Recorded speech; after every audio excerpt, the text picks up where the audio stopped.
10 finger channel में आपका स्वागत है। आज हम कक्षा 8 की गणित का प्रश्न नंबर 9.2 का प्रश्न क्रमांक 3 हल करेंगे। इस चैप्टर का नाम है क्षेत्रमिति। तो प्रश्न शुरू करते हैं। एक समलंब के आकार के खेत ABCD के बाड़ की लंबाई 120 मीटर है। यदि BC बराबर 48 मीटर, CD बराबर 17 मीटर और AD बराबर 40 मीटर है तो इस खेत का क्षेत्रफल ज्ञात कीजिए। भुजा AB समांतर भुजाओं AD तथा BC पर लंब है। तो यहाँ पर हमें ये डायग्राम दिया है। अब ये जो AB भुजा है वो समांतर भुजाएं AD और BC, ये दोनों समांतर भुजाएं हैं और इन पर ये लंब है। और हमें BC, CD और AD की माप दी हुई है। तो सबसे पहले जो हमें दिया है वो हम लिख लेंगे। BC हमें दिया है 48 मीटर, CD दिया है 17 मीटर और AD दिया है 40 मीटर। अब ये जो खेत का आकार है समलंब का आकार है और सबसे पहली लाइन दी है इसमें ABCD की बाड़ की लंबाई। आप लोग बाड़ जानते हैं क्या होती है?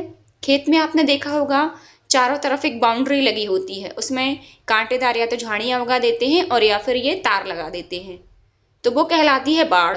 खेत को चारों तरफ से बंद करना जरूरी होता है जानवर वगैरह के भय के लिए कि कोई जो खेत के अंदर जो सामान है वो न खा जाए, उनसे बचाने के लिए तो एक बाड़ लगा देते हैं उसमें, वो कहलाती है बाड़। तो आप लोगों ने परिमाप सुना होगा। परिमाप क्या कहलाता है? किसी भी आकृति का परिमाप उसकी ये बाउंड्री होती है। जैसे ये है BC plus CD plus AB, BC plus CD, BC plus CD plus AD plus AB, ये क्या होगी? इसकी बाउंड्री, और यही कहलाता है परिमाप। तो इन चारों भुजाओं की जो लंबाई होती है वो कहलाती है परिमाप। तो हम यहां पर लिखेंगे समलंब ABCD के बाड़ की लंबाई, या इसी को हम बोलेंगे परिमाप। ये दिया है हमें 120 मीटर। अब ये जो परिमाप है ये क्या कहलाता है? AB plus BC plus CD plus DA या AD। तो ये हमें दिया है 120 मीटर। यहां पर आप AD भी लिख सकते हैं, हमें प्रश्न में AD दिया है। तो AB की लंबाई तो हमें मालूम नहीं है। हम ये क्यों निकाल रहे हैं AB की लंबाई? क्योंकि हमारा जो फॉर्मूला होता है समलंब का क्षेत्रफल वो होता है हाफ HA प्लस B। तो ये AB प्लस BC हमें दिया है 48, CD हमें दिया है 17 और DA या AD दिया है 40 बराबर 120। अब इन तीनों को जोड़ लेंगे तो AB प्लस ये हो जाएगा 8, 4 4 8 और 1 9 और 1 10, सॉरी ये हो जाएगा 8 7 15 और 4 4 8 और 2 10। तो हमारा AB बराबर आ जाएगा 120 ऋण 105। यहाँ 105 प्लस में थे, यहाँ जाके माइनस में हो गए, इसलिए AB बराबर हमारा हो जाएगा 15 मीटर। ये आ गई AB की माप।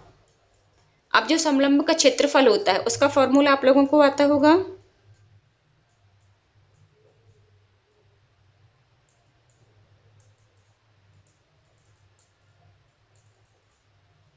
Half HA plus B। अब यहां ध्यान से देखिए, A हम किसको लेंगे? A हम इस भुजा को ले सकते हैं और A हम लेंगे। यहां पर हम लिख देते हैं A बराबर BC बराबर 48 मीटर और B हम लेंगे AD को, और AD हमें दिया है 40। तो B बराबर AD बराबर 40 मीटर। ये यहाँ पे मैं अच्छे से लिख दे रही हूँ। A बराबर BC बराबर 48 मीटर, आप लोग को डायग्राम में समझ में आ गया होगा, और B बराबर AD बराबर 40 मीटर। इसी को हमने AD बोला है क्योंकि A और B क्या होती हैं? समांतर भुजाओं की लंबाई।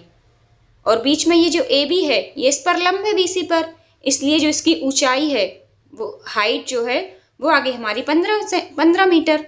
ये जो ए बी आया है यही हमारी आई है हाइट। बस इस क्वेश्चन में इतनी चीज समझने की है, हाइट कैसे निकाली है। हाइट लंबवत दूरी होती है समांतर भुजाओं के बीच की, तो लंबवत दूरी हम किसको लेंगे, लंबवत दूरी ये ए बी कहला जाएगी, ये हो जाएगी लंबवत दूरी। तो ये आ गई हमारी h बराबर 15 मीटर।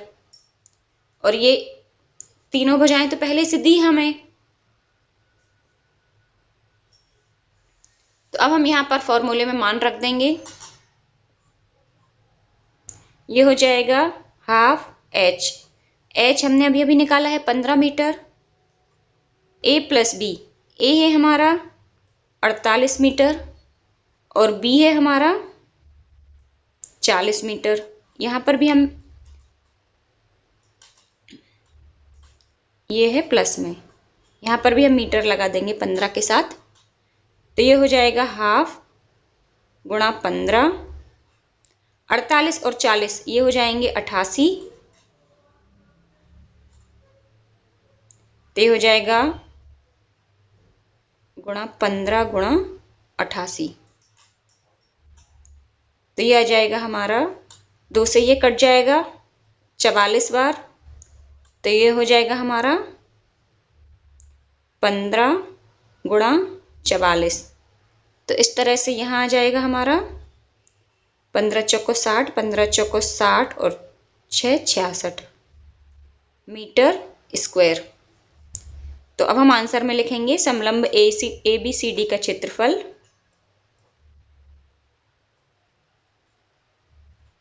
660 मीटर स्क्वायर होगा। क्वेश्चन बिल्कुल सिंपल है, केवल आपसे इसमें h निकालते बनना चाहिए और भुजाओं a और b कौन सी लेना है, समांतर भुजाओं को लेना है। तो ये आप लोग चित्र को देख के समझ जाएंगे।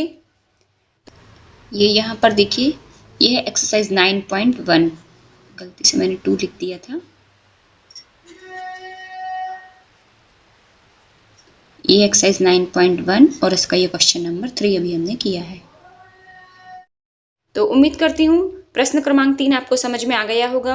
नेक्स्ट क्वेश्चन के लिए मिलते हैं नेक्स्ट वीडियो में, तब तक के लिए पढ़ते रहिए, मस्त रहिए।